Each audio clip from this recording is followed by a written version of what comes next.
Good evening, Tewksbury. It is 6:01 p.m. on Thursday, May 19th, 2022, and I'd like to call this meeting of the Tewksbury Board of Health to order. We have 4 members present in Town Hall, and our 5th member, Charlie Rue, is participating remotely tonight due to health reasons. So we do have a full board here tonight. First item on the agenda is approval of minutes. Looking at having the meeting minutes from our last meeting that was held on April 21st, 2022. Both our new clerk, Melissa Brager, and myself have edited the minutes. Do any members have any edits or suggestions for changes? No questions here. None here as well. Okay. I'm clear, Bob. Ray, sorry. Thank you, Charlie. Someone like to make a motion to approve the minutes as submitted? I motion to approve. Okay, someone like to second the motion? I'll second that. Okay. So a motion's been put forth and seconded to approve the minutes from our April 21st, 2022 meeting as submitted. We'll take a verbal vote from our remote participant. Mr. Rue? Yay? Okay. Yay? And present here. Rhymes with Ray? All members in favor signify by stating aye. Aye. Aye. Aye. Chair votes aye as well. Motion carries unanimously 5-0. Okay. New business. We have 2 items on for new business tonight. First is Dunkin' Donuts at 1220 Main Street to appear before the board for critical food violations. And since we never get an audience here tonight, I'm assuming some of you are here representing, so who's going to be stepping forward? Is this okay, Mr. Chairman? Yep. Okay, thank you. And for anyone that does come up to the table, you just need to sign your name and address and then speak it clearly into the microphone for the record. Thank you, Mr. Chairman and members of the board, and good evening. My name is Tom 80. I'm with Tewksbury Donut Corp., which operates the Dunkin' franchise at 1220 Main Street here in town. With your permission, Mr. Chairman, I have a brief opening statement, if you will allow me to speak to it. Certainly. Thank you very much, sir.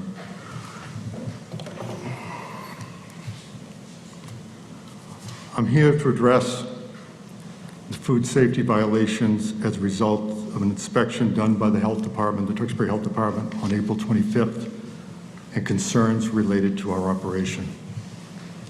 I'm here with members of my organization, which includes members of my immediate family. Also joining me tonight are 2 of my district managers, Louis Pacheco, Karen Laverty.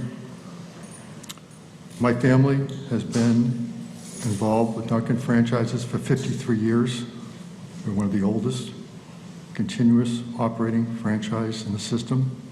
I've been serving the Tewksbury community for 35 years.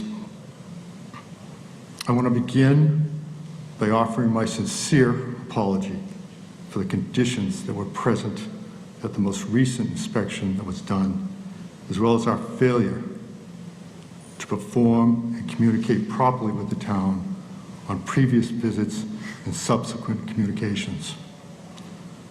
Food safety and the health and safety of our customers is paramount to our brand, as well as it is to us in this community we serve and we can live in ourselves.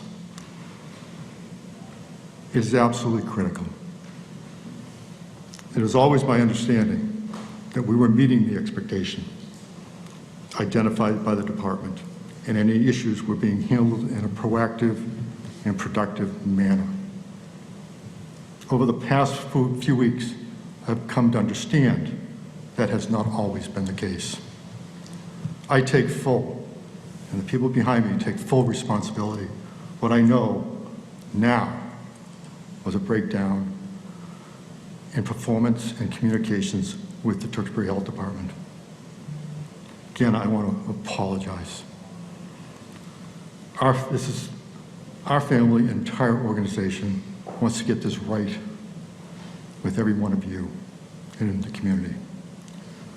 I met briefly with Ms. Gillis just over 2 weeks ago here in Town Hall, introduced myself, and outlined to her some immediate actions we took in terms of personnel, in terms of operations, and remedial efforts to instill a culture that we have of food safety, ensure the safe and healthy food safety operation. I'm happy to go into further detail on any and all these steps, and will answer any of your questions the board may have. Thank you. Well, thank you for your remarks, and I must add that it is a breath of fresh air having someone come before us that takes ownership of the issue, because we've had issues with other branded chains in town, and the folks that come in are so low on the totem pole that we get yes to death and nothing ever happens. So your words ring very true to our ears, and we appreciate your comments. And I know it pained us to have to do this because you folks are a family local business. But when it comes to food safety, we just had no choice. Absolutely. And I'm very appreciate your openness and forthright with us and your willingness to work with the department. And I think, as you were saying, it's just there was a communication gap. And And I own that, and I do, and I take responsibility for that. I'm not going to put blame on anybody but myself here tonight. And I'm embarrassed, angry, disappointed in people that were in charge of doing this. It's not who I am. We wouldn't have been in business for all these years if we did this. As far as I know this to be a fact, I've never had to come before the Board of Health, ever, in any of the communities I've served. And, I mean, I can just tell you how embarrassing this is, and the anguish that I have and the members of my family do, including my partners right behind me, Don, my brother Don, and my brother-in-law, Andy Conway. so the purpose tonight, we're not a court, we're not going to find anyone guilty of anything. Our focus is more, we want to make sure that things are on the right path moving They are. forward. And how we get to this point, to us, is immaterial. So for as much as you're apologizing, let's just try to focus on what we're Yes. going to do collectively for the forward, because Yep. we're trying to use this as a learning tool for everyone. Yeah, I think, Mr. Chairman and members of the board, we're challenged. You all are familiar with shortages in not only labor, but in supply chain, especially the last 2 years. If I were to take one example from the recent inspection, scoops, the brackets that hold the scoops, back ordered. And so it took me to go to the internet and find an approved one. The person that was doing it felt that she had a contractual obligation with the supplier, which we do have, but you have to go the extra mile. And that's what we did, and I did, and with the team behind me. It wasn't hard. It took maybe another couple of hours to search the internet to find an approved bracket to hold a scoop. It shouldn't be in an ice caddy. It shouldn't be in a sugar bin. And so those are all attached now, and I found them. And those are the types of things that you have to do. Work with contractors, which was another violation, who were coming in during working hours. Getting contractors, I think we all know, is challenging. To get them to come at an appointed time is even more challenging. But we'll work with that. We will close the store. If it's during the day, we will close the store. We've got orange cones, we'll shut the drive-through down, and we will do that. We'll work with the vendors. There's not many that do need to come in and do anything, the work that they were doing, where they were changing filters.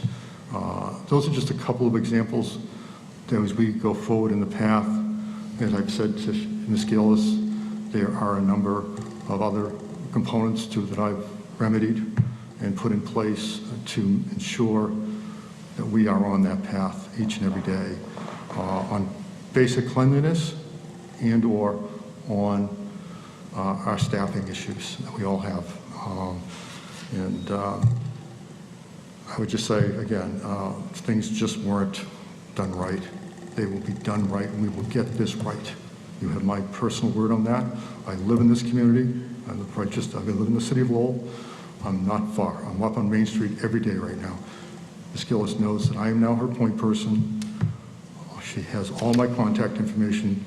She has, unfortunately, I changed my home address, and the document that came to invite me to this meeting came to that old address, but fortunately, the new homeowner did contact me, and it got received. So she has all of my information right now. She has my mobile phone number, and I am not that far away. And any one of you as well, she will be happy to share that with you. It's open. Okay. So, Director, anything you'd like to add?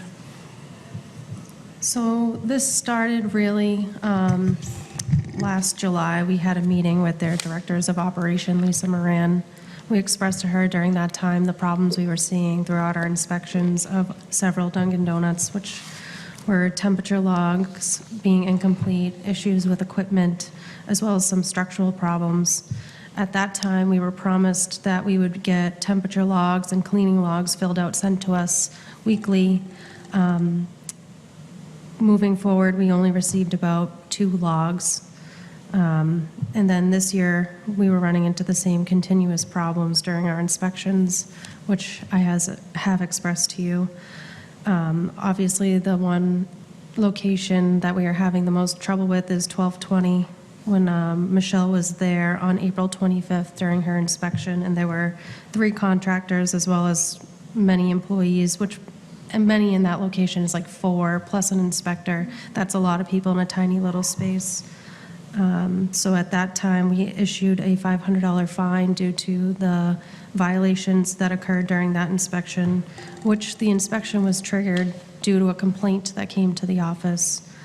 And then that location within itself over the years has just added more to their operation. I think their menu has expanded, equipment has changed, obviously, over time for Dunkin' Donuts in general.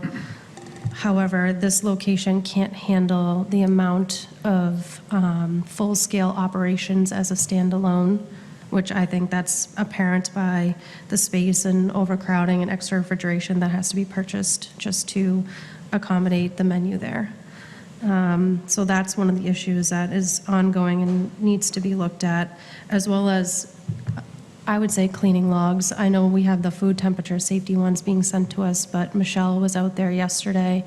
We had talked with Lisa about cleaning logs in the past, and those aren't getting filled out now. It is cleaner. It did look better. However, going forward, if we could get those logs as well, that would be great. Also, there was like a wooden case put over the internal grease trap, if that could just be replaced, because that's another porous surface that can't be properly cleaned and sanitized. But moving forward, Mr. Addy has sent me 2 weeks full of temperature logs, and they all look good, and they were filled out in the stores. So we are working towards compliance, which is a good thing. So hopefully, moving forward, we just have better communication. Yeah, we will. And just comment, some of the things can be done that you referenced can be done, and I've spoken to you about delivery. We've already engaged on that. We'll have separate deliveries now. We used to have 1 delivery a week. That made it very difficult. You know, these are just simple things that if I had been made aware, I would have done right away. So we now have 2 deliveries coming in. That should lessen the space issues. We have moved equipment around since the April 25th to open up that area more. I'm not going to tell you it isn't tight. It is tight. Mm-hmm. And I'm happy to say that we've come back to our sales have come back to pre-pandemic levels. As I've said to you, it's a little different now, a little bit more of an all-day component versus an early morning component. But we're all trying to learn the new normal that is out there. So we are adjusting for some of those things that you've done or said or referenced, and we'll continue to address them. And, I know where to come here, right down the street. And, and if you find anything, you have or you or Ms. Grant find anything, or anybody in the office find anything, you have my assurance, you'll have my full attention, and you will have it remedied. One way or the other, it will be remedied. And, but there are, challenges out there right now. We're all experiencing them, but we'll figure them all out. That's for sure. Thank you.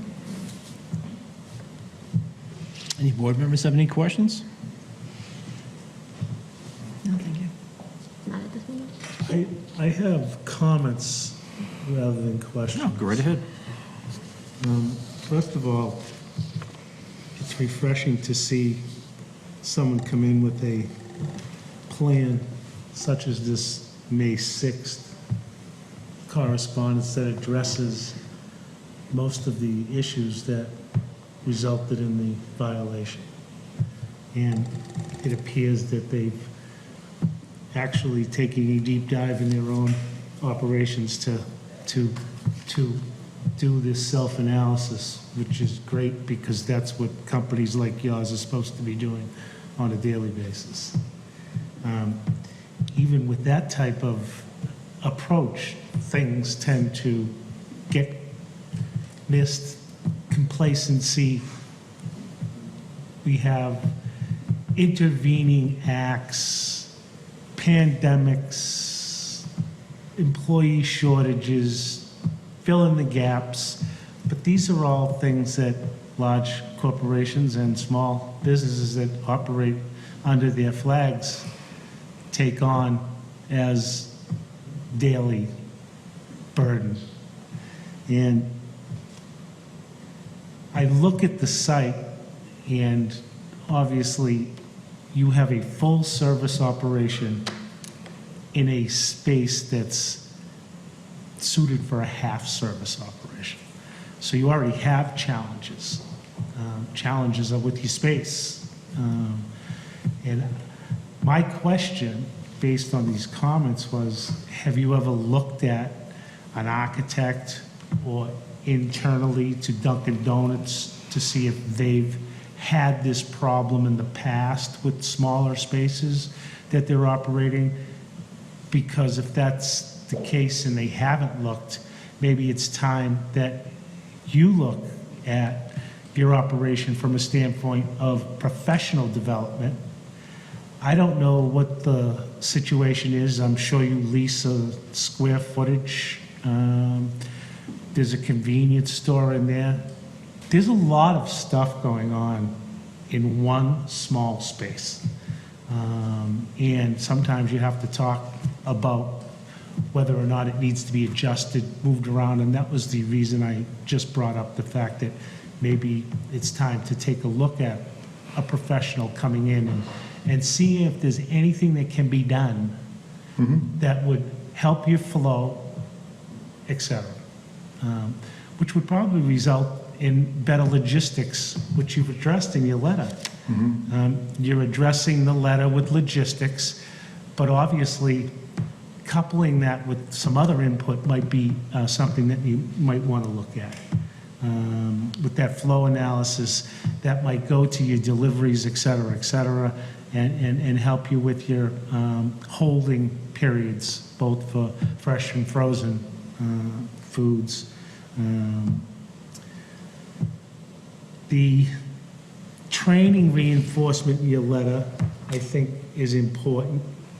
And I can see that you have everybody here that you could probably bring this evening that has already been brought up to speed on the kind of training that you've had in the past and the kind of training that you're going to have for your employees in the future, because it's not just managers.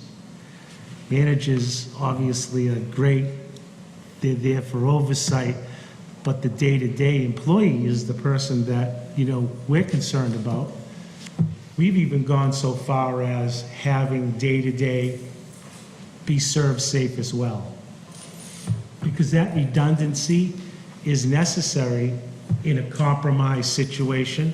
I think you have a little bit of a compromised situation, and redundancy in that manner is going to be even more beneficial to the public so that they have the confidence that you're doing the right thing. And I'm glad you're here because that's what this is about, is the public has confidence that you're addressing any of these issues.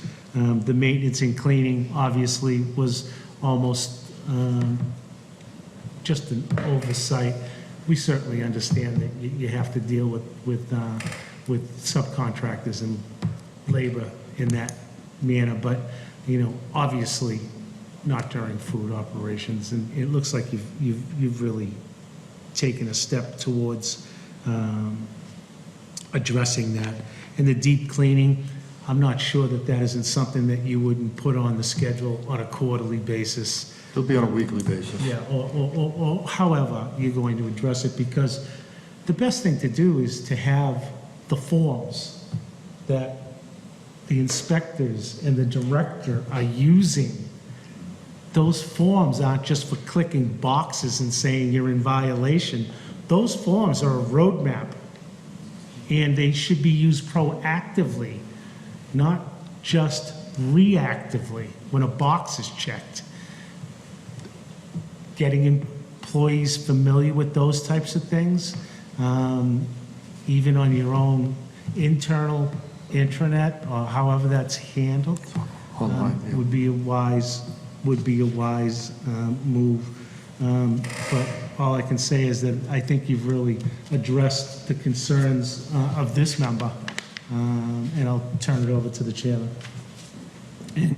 I think just to extend to those comments is that I hope too that other restaurant owners in town can look to tonight's hearing as a guide for doing it the right way. And I'm sure that the director would be very enjoyed to work with you and to know that it does have the ultimate personnel looking at things. So I think we all feel reassured about that. If I may comment, Sure. from someone that's been in the business for almost 30 years, I do like what I'm hearing from you, and I do like what you've written and you've submitted. This is your first time in front of us. My concern is you've been in the business for a lot of years, and the things that we're talking about are basic. So my concern going forward is going to be, is this for tonight, or is this really going to be happening? Because it's been since last July, and I don't know if your manager, Lisa, is still there, but this is something that I would think that we just can't put up with. I know it's difficult, and I abide by it all the time. And I have training ongoing. Every day you have the same schedule of things that you have to look at, smell, test. And I always assumed that everybody was doing the same thing. So I do like what I see, but I'm hoping that this is it. Yep, and I certainly appreciate both members' comments and also the chairman's comments as well, take them to heart. I can only assure you, and going forward, changes have been made on personnel, and I ride up and down the street 3 or 4 times a day, and I go into each one of the places I own here on Main Street, and will continue to do so. It will require constant monitoring because people do get complacent. It's just natural. It is. In any business, and you have to be, how much training you do, it's still not enough in some cases because people will make mistakes and will fall down, and you just keep on them and remind them of the training they took. Right. And what that said to them. And I can just only commit to going forward.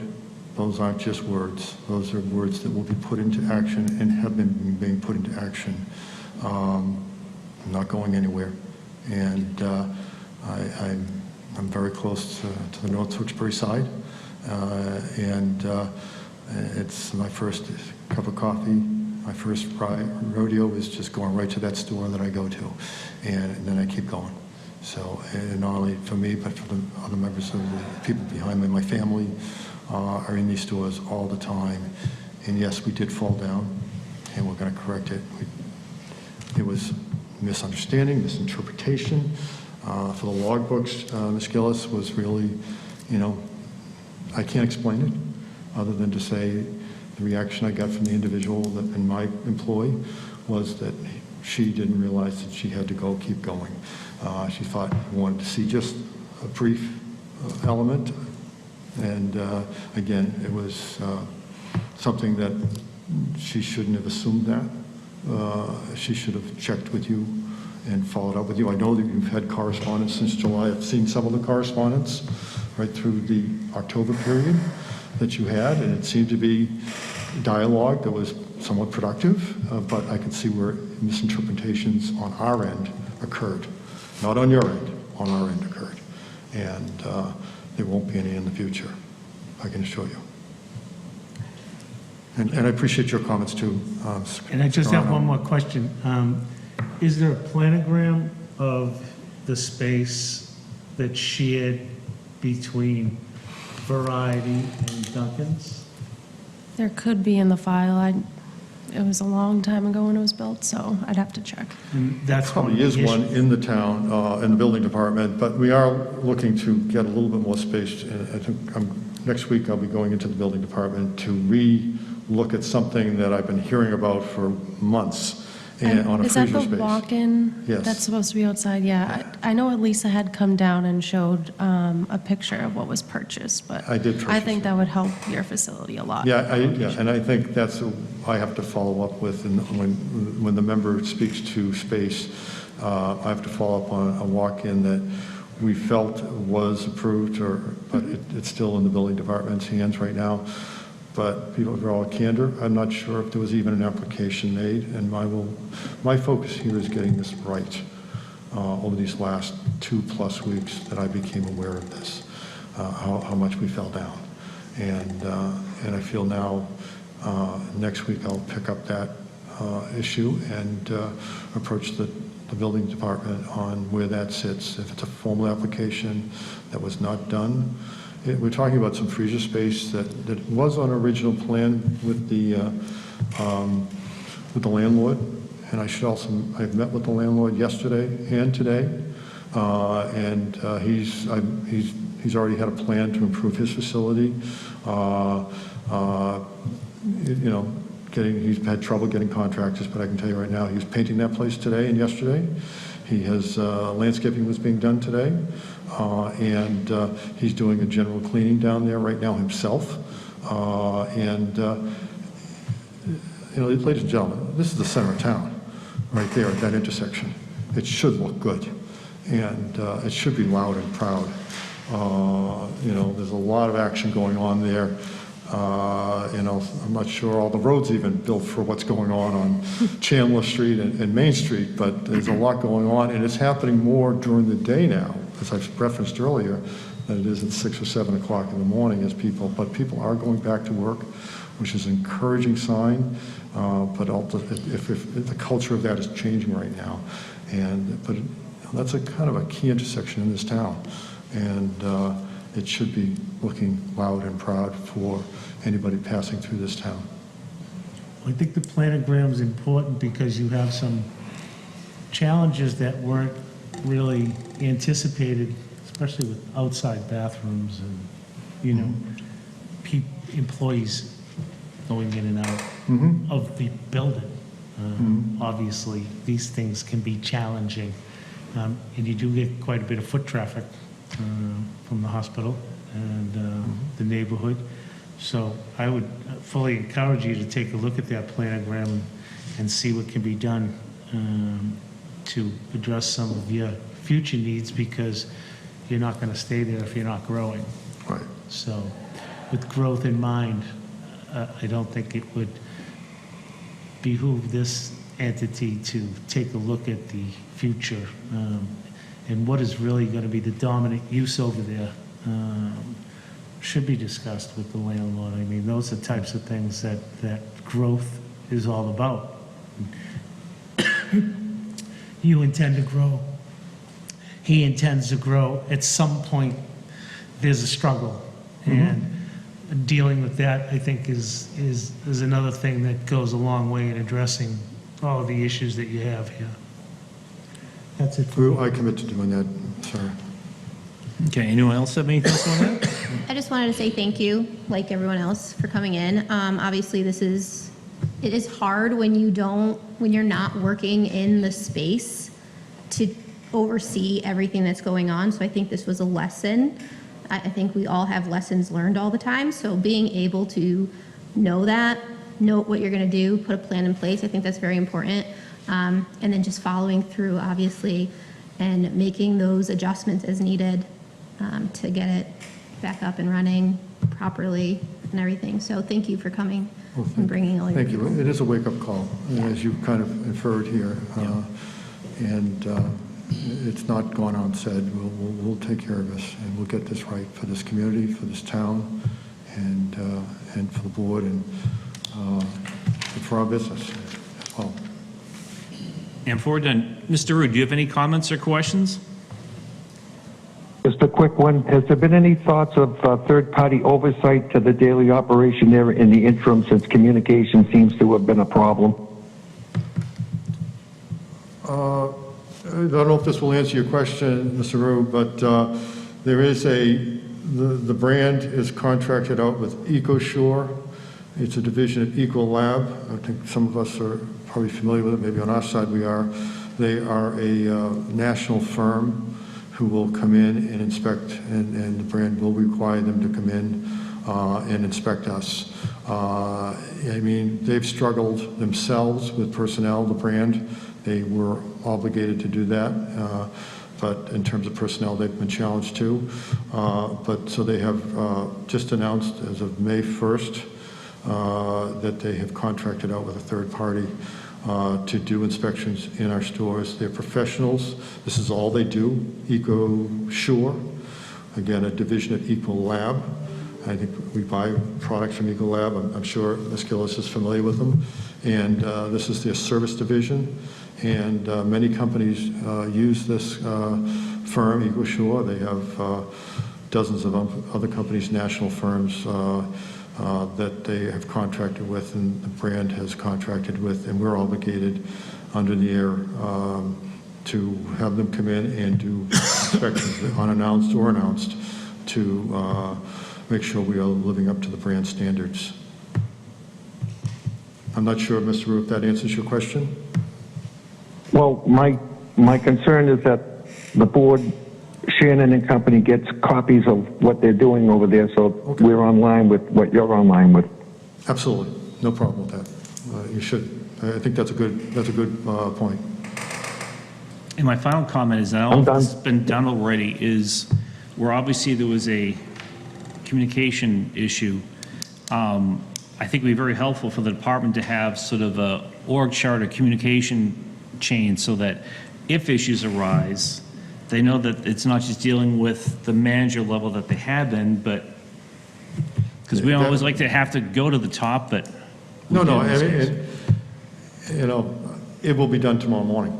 That's easy. And I committed that to Ms. Gillis, that they will, not only she'll have my number, but I want to, as I said to him, one of my communications, introduce her to a couple of individuals, but I'd be happy to supply a chart for her. I have plenty of assets and plenty of staff to support this outside the operational store, and we will do so. And look forward to that communication with you tomorrow, Ms. Gillis. Okay, perfect. Thank you. Well, thank you for coming before us tonight. And on a side note, my family has been heavy consumers of your locations, and we will continue to be. Thank you, I appreciate that, and we've done well having this brand in my family. Our third generation is involved, which my dad and mom and dad started, and they wouldn't be very happy with this tonight. They've passed, but we are here, we're in this community, and we'll stay in this community to serve as well as we can and make you proud. So thank you again to the members of the board. I appreciate this invitation, and I hope to see you in the stores. And no offense, but we hope never to see you behind a table again before us. I agree with that, Mr. Chairman. Thank you very much. And Thank you. Thank you. Okay, other end. Mr. Sullivan, you want to come on up? You want to come on up to the table? Yeah.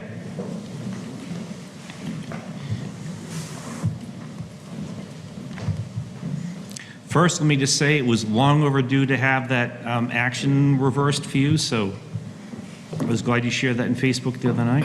Thank you. I'm glad to get that off your mind.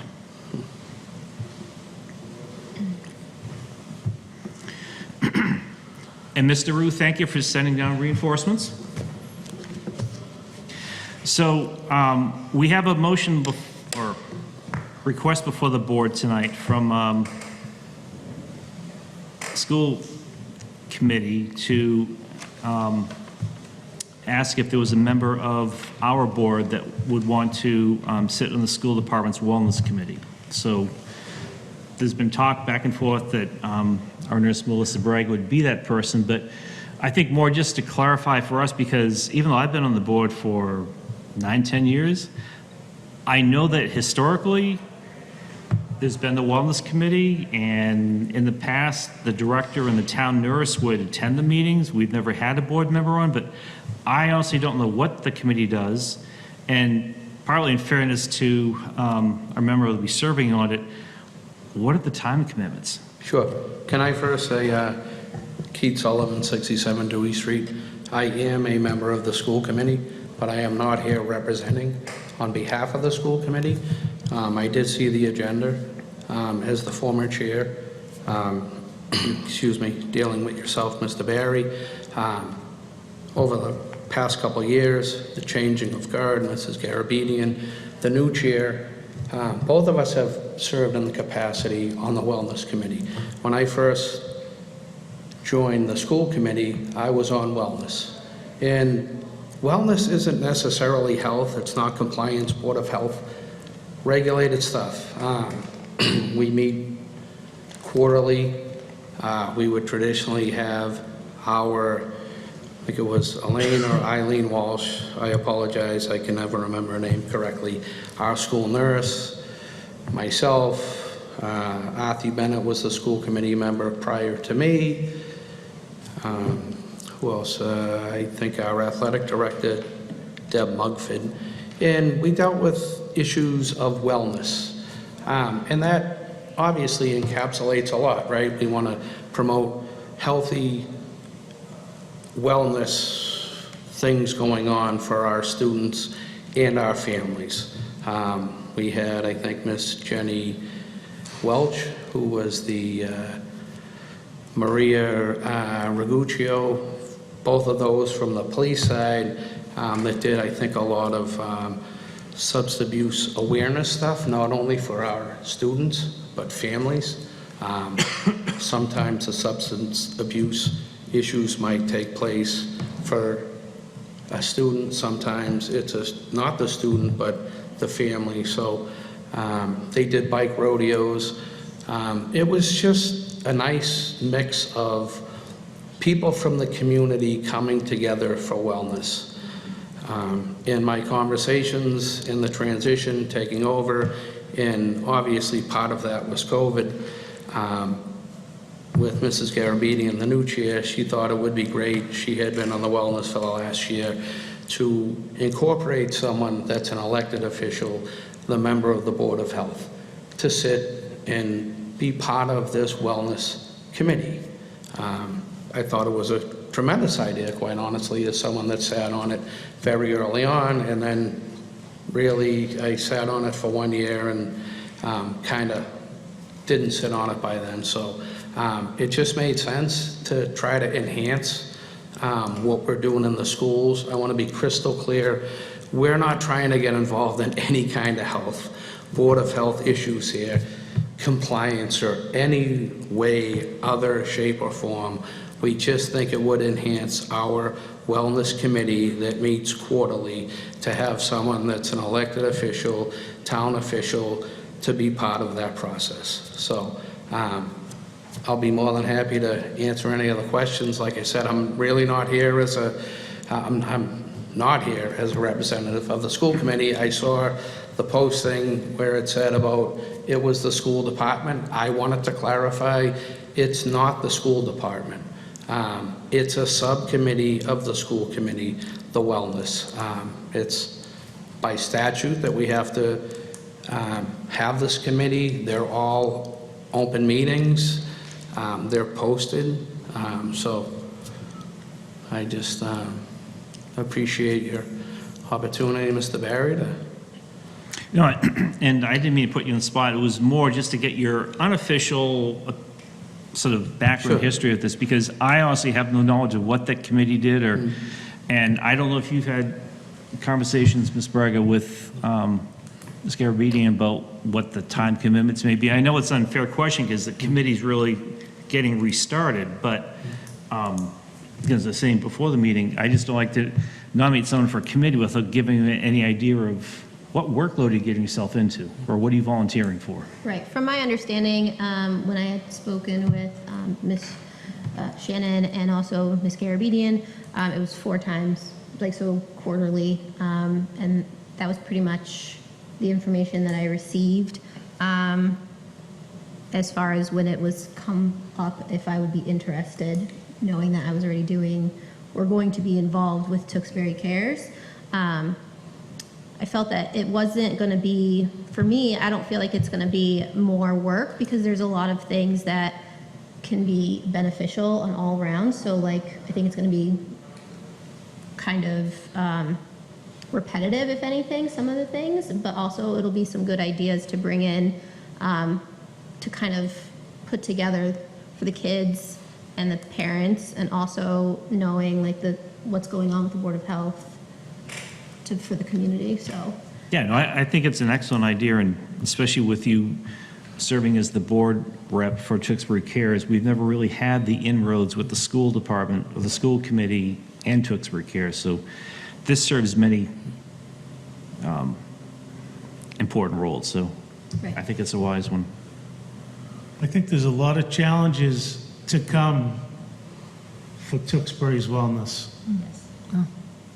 We aren't out of the woods by any stretch of the imagination on the effects of the last 2 years, whether it's from the disease itself or just the effects on the entire community. This could only be another set of eyes that could report issues earlier, and for the board to actually take a part in something from a health standpoint while the community's looking after wellness. And it appears that, you know, having that extra set of eyes from this board can only bring us to a quicker conclusion on something that might be problematic in the community. So I am fully in support of having a member from the Board of Health and a member who is willing to volunteer in that regard to step forward and be the eyes and ears of the community, much like CARES, much like other roles. This would be just another role that can only result in earlier intervention. Absolutely. I mean, I think it's going to be a learning curve, just like everything, but my goal and for everything when I ran was to help with the community and help with the wellness and health and getting people just in a good place. So, Okay, well, I appreciate you coming to enlighten us, Mr. Sullivan, because it was good for us to have that sort of background knowledge of the committee and its purpose. And I just have a question. Wasn't it the Wellness Committee that changed the lunches in the schools Ooh, in Tewksbury? That's a good question. I'm thinking back when my kids were in school, and I remember when that whole thing changed, and I believe the Wellness Committee had something to do with the less sugar, taken away some of the sodas. There was a huge change that took place. Sure, well, I do, I'm not sure I was on the committee then. I know there was a shift with a certain political president, whose vice president made it their initiative to impact school lunches, and I'm pretty sure whatever action was taken, I'm not sure it was.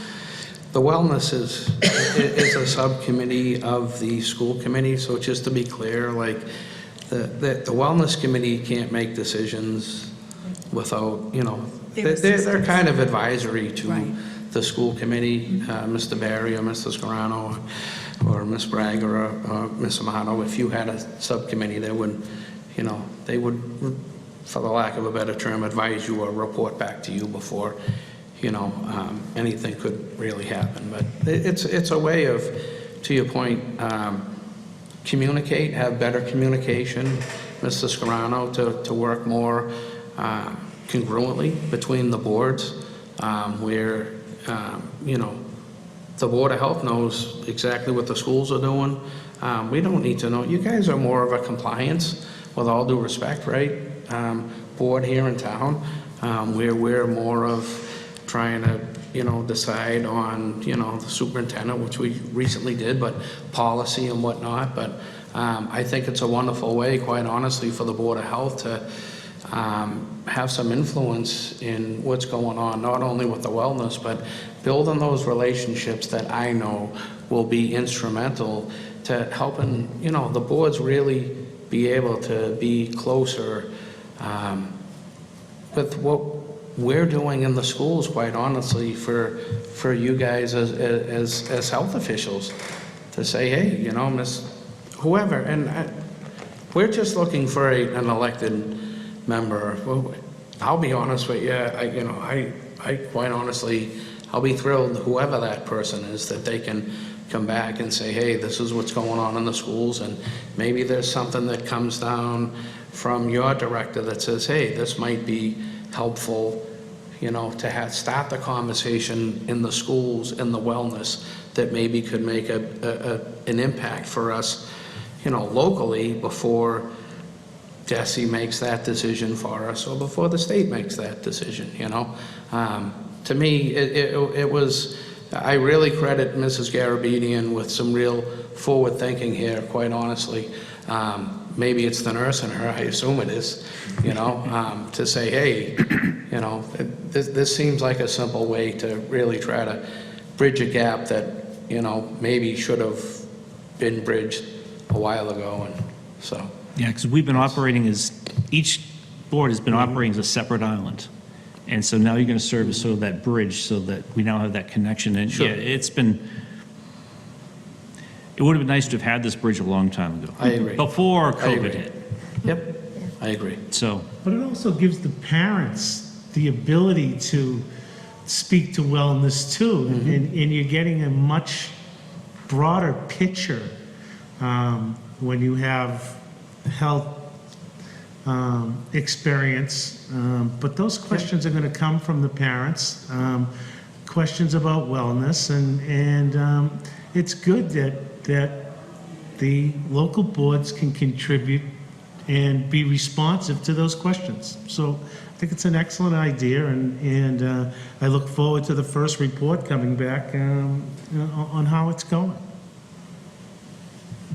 so it's tough to remember, we have a member that's not physically sitting at the table. So Mr. Rue, anything you'd like to add or comment on? I agree with everything. I think that Melissa would be a tremendous add to that committee and a good conduit back and forth, as she is a nurse. Thank you very much. Thank you, Mr. Rue. Is this a matter we're going to make a motion on for a recommendation and appointment? I think we just, because it's the first time we've made one, I think it'd be nice just to formalize it.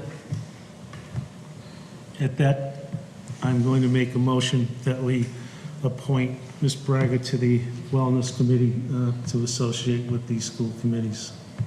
And I Operation. second that.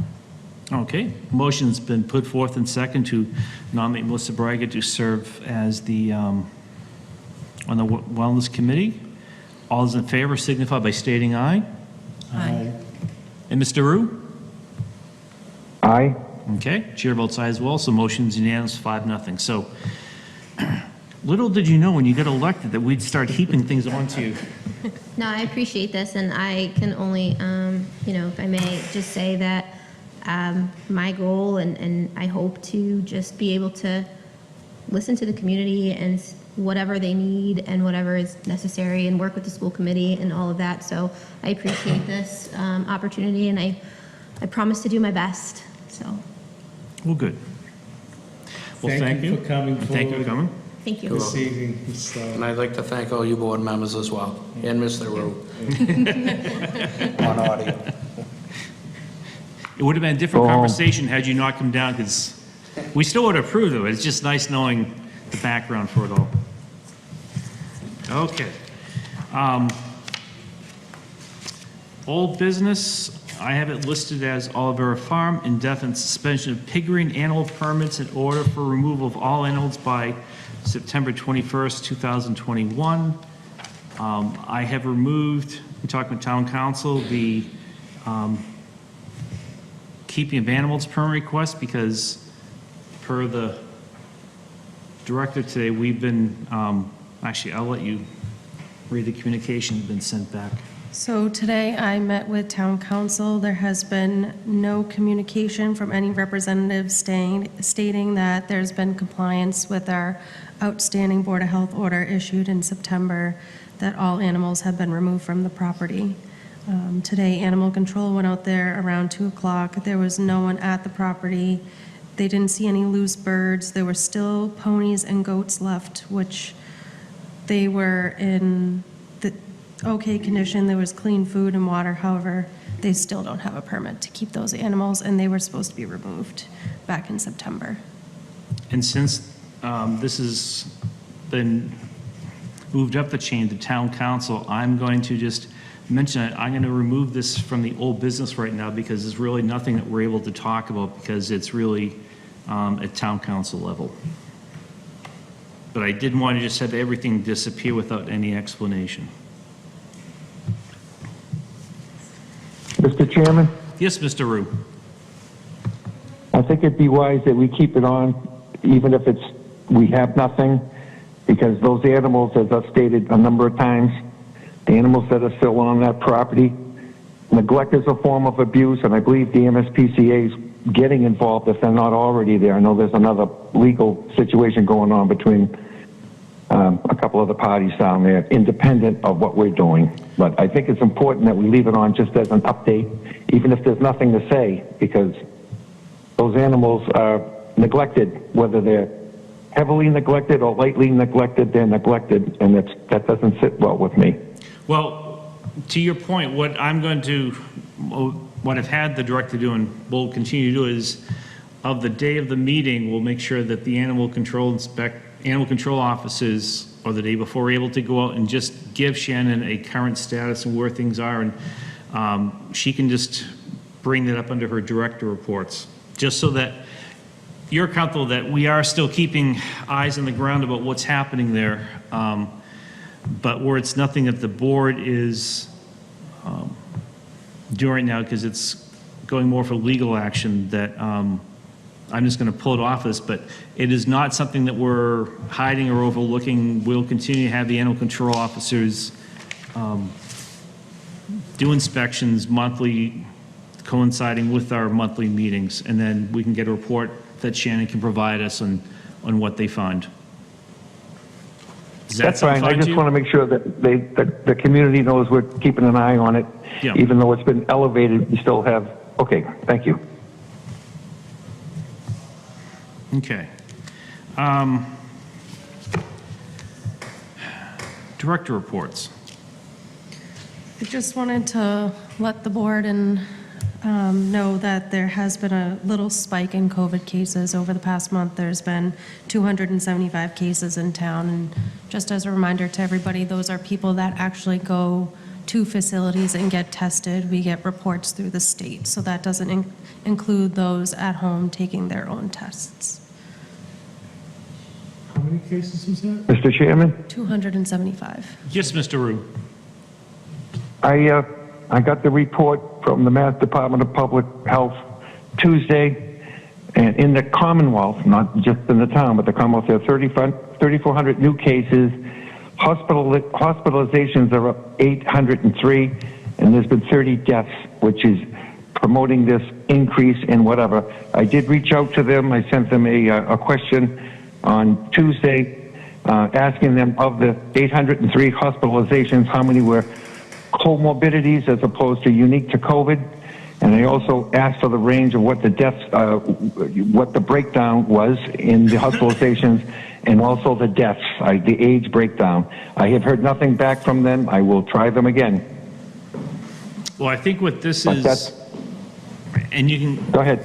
and you can correct me, Ms. Braga, but I think that this is just sort of everyone's wondering what the new normal is going to look like. And I think it's going to be unfortunate, one of these, that just like the flu, this is not going to be completely eradicated. There'll be some variant going around there, and just like when we had the peak back in January after the holidays, and we just had a smaller peak with spring break for a lot of schools, is that what we told the public back in January is just go back to the same things that we did successfully to bring the steep peak down, of just mask if you feel you need to. If you feel sick, test yourself, try to stay away from others. If you're elderly or health compromised, just look at your decisions about when you go out in public and time when you go to food shopping or other things to try to go there when there are less crowds. And I think no one wants to hear, and I don't think any politician's going to actually, whether it's an election year or not, come out and say there's going to be a mask mandate. It's really up to us now. We all know better what we should be doing, and it should not be elected officials telling us because we don't know what to do. So I think it's, Mr. Chairman? yes. Okay. Go ahead. I'm just trying to, I'm going back like months, if almost back to last March anyway, is that my fear is that in November this is going to be, it's going to be looked at like this is an emergency and we have to go through this and that and everything else. And I think it's still the responsibility of parents and families to make their own decisions regarding these things. But I've thought that for a long time, and I'm trying to get the breakdown, and if Melissa could help me get that, that'd be great. But I'm concerned about, of the hospitalizations, how many are in there with comorbidities, and I bet it's significant, and the age categories of that, and also the deaths. And I think that will give us a better directive as to where we want to stand as a town, independent of Charlie Baker. Thank you. Now, you were also, back when we were doing our meetings bi-weekly about the numbers, you were also reporting on the MWRA discharge Deer Island for that. I don't know if that's something you've restarted or if they're publishing that data again or not. That's what I'm referring to, MWRA, the water, the sewage coming out into Deer Island, and the Mass Department of Public Health reporting on it. Okay.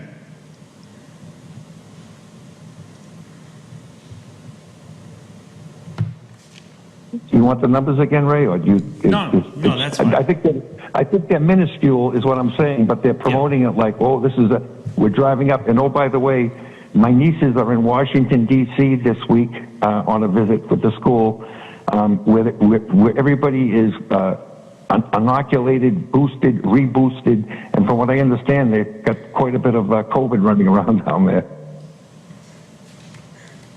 Well, just in reflecting on what Mr. Rue has enlightened us with, the numbers from waste seem to be fairly telling of what is happening in the community at large. Without even reflecting on these case numbers, we can see that the risk is greater by what's going through the waste treatment plant. To complicate that with other numbers coming from multiple agencies may not do us any good But what does us a lot of good is knowing that it's present in our community. And as the chairman stated, you can rely on what's worked in the past for you to avoid COVID, to keep your family safe, to make travel safe, just by the fact that there is a presence in the community. So I hate to say that these numbers aren't telling. They're telling. It's just that we don't know what they're telling all the time. But we do know that there's a presence, and the presence goes up and it goes down. I think that's an important thing, and I'm glad Mr. Rue brought it to our attention. And I think to that point too, because now we're no longer on the beginning of a learning curve, trying to figure out what this is and what do we need to do to avoid getting it. I think it's more of a case that we know what we should be doing. We've done it in the past, and we just continue to do it again, and this is going to become part of our normal routines. I mean, during flu season, people take extra precautions, and no different now. It's just challenging now with the bad asthma or allergy season is making this tough. I think the most important thing is that just because we have presence in the community of COVID doesn't mean that you shouldn't be completely within your wellness plan to seek out all other inoculations, including flu and other treatments that are available by notice through the director and her department, and do not be complacent about seeking those things because there is presence of COVID in the community. You really need to have a holistic outlook on all health.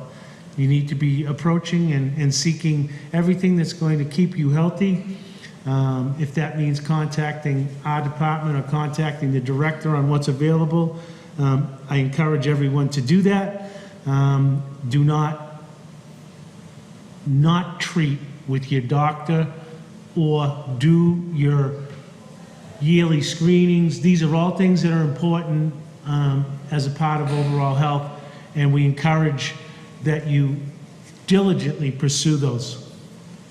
Now, what does our board nurse have to say? Because we've been doing all the talking on a medical issue. So I think it's really important to know your body, know your system, know if you have comorbidities. Obviously, you are more at risk. Talk to your doctor, always talk to your doctor. Get all the information, risks of what you need to do. Eating healthy is very important too. Drinking lots of water, hygiene, all those things will help.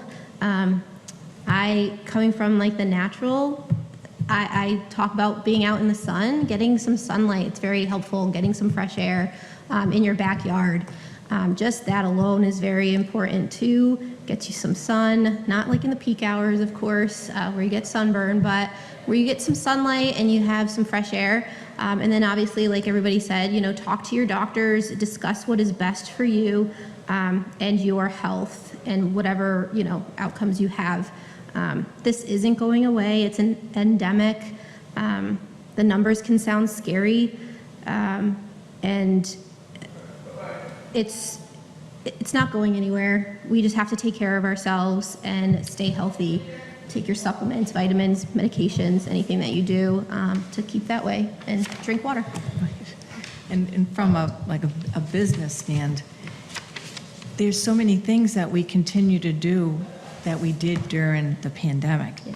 And we still have, businesses should still have their logs, and they still, we have our common areas that we still clean every few hours. And when it spikes up, we meet and we talk about all the things we bring back, even if it's for a week or it's for 2 weeks. It's something that every business and any business, schools, churches, they should all be doing the same thing, because I think that really helps. It helps a lot. Okay. Mr. Chairman, one final point. Sure. In the past, we've been subject to a top-down declaration of what the Commonwealth is going to do. And as I stated before, over a year ago now, we're not the Commonwealth of Worcester, Springfield, Lowell, or Lawrence. We're Tewksbury, Massachusetts, and we should have our position set as to what our reaction or what our position is on this thing prior to the making a decision. I've complained before about the past for Mr. Robinson and Ms. Wynn representing us bottom up. It's been a top-down decision, and that's kind of where my angle is with this stuff. It's not necessarily a Tewksbury problem. It may be somewhere else, but that top-down decision-making stuff really annoyed me.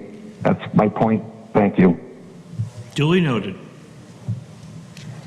If I may just add, the bike rodeo is June 12th from 1 to 3 at the high school.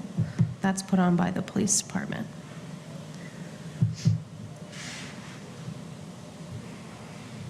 Okay, anything else? That's all. Okay, board reports. I'll do one quick one. If you're not signed up to get the email alerts of information from the town, you can go to the town website and do that. But now that it's, to your point about being outside in the fresh air and the sun, what happens in Tewksbury this time of year? Around the evening time, the mosquitoes come out.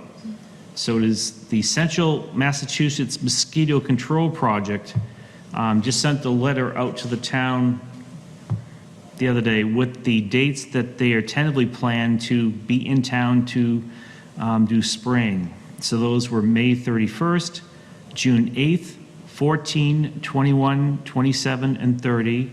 And they have the footnote that those are tentative dates because it all depends on the weather. And that if you go to their website, which is www.cmmcp.org, you can go online and request a spraying of your specific backyard.